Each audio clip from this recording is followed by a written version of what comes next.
Hi అండి, welcome to మౌనికాసింహ vlogs. ఈరోజు నేను ప్యాన్కేక్స్ ఏ విధంగా రెడీ చేస్తానో చూపించాలనుకుంటున్నానండి. చాలా ఈజీ రెసిపీ అండి, చాలా టేస్టీగా ఉంటుంది. ఒకసారి ట్రై చేసి చూడండి. పిల్లలు స్కూల్ నుంచి వచ్చాక స్నాక్స్ ఐటమ్గా ఈజీగా రెడీ చేసి పెట్టొచ్చండి. పిల్లలు కూడా బాగా ఇష్టంగా తింటారు. నార్మల్గా ప్యాన్కేక్స్ని హనీతోటి కాదండి, పీనట్ బటర్, చాక్లెట్ బటర్తో కూడా చాలా టేస్టీగా ఉంటాయి. నేను ఇక్కడ 2 కప్పుల గోధుమ పిండి తీసుకుంటున్నానండి. ఒక హాఫ్ కప్పు మైదా యాడ్ చేసుకుంటున్నాను. అలాగే ఒక హాఫ్ కప్పు షుగర్ తీసుకుంటున్నానండి, లేదా షుగర్ పౌడర్ అయినా యాడ్ చేసుకోవచ్చు. పౌడర్ యాడ్ చేయడం వల్ల ఇంకా తొందరగా ఈజీగా అయిపోతుంది. ఒక టీ స్పూను బియ్యపిండి యాడ్ చేసుకున్నానండి, క్లిప్ మిక్స్ అయింది. ఒక ఎగ్ యాడ్ చేశాను. దీన్ని మొత్తం కలుపుకుందామండి. నేను ఇక్కడ విస్కర్తో కలుపుతున్నాను.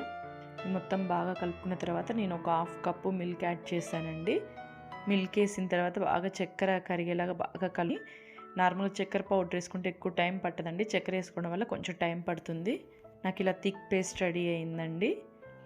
నేను ఇందులోనే ఒక 2 చిటికెల సాల్ట్ యాడ్ చేస్తున్నానండి. ఒక teaspoon vanilla essence add చేశాను. వెనిలా ఎసెన్స్కి బదులుగా మీరు ఇలాచీ పౌడర్ కూడా యాడ్ చేసుకోవచ్చండి. మొత్తం బాగా మిక్స్ చేసుకుంటున్నాను. ఇలా యాడ్ చేయడం వల్ల కొంచెం ఎగ్ స్మెల్ తెలియకుండా ఉంటుందండి. ఒక 2 టేబుల్ స్పూన్స్ ఆయిల్ యాడ్ చేశానండి. నేను ఏ ఆయిల్ అయినా యూస్ చేసుకోవచ్చు.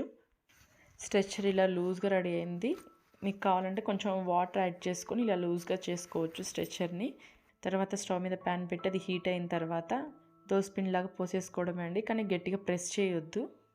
ప్రెస్ చేయడం వల్ల పొంగదండి ప్యాన్ కేకు.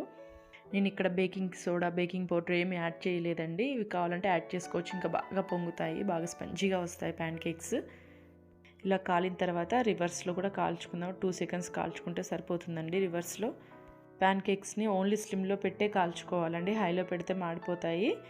నేను ఇక్కడ హనీతో పాటు ప్యాన్ కేక్స్ని సర్వ్ చేశానండి. చాలా అంటే చాలా టేస్టీగా ఉంటాయి. ఒకసారి ట్రై చేసి చూడండి. నా వీడియో కానీ మీకు నచ్చినట్టయితే లైక్ చేయండి, షేర్ చేయండి, సబ్స్క్రైబ్ చేసుకోండి. Thank you very much.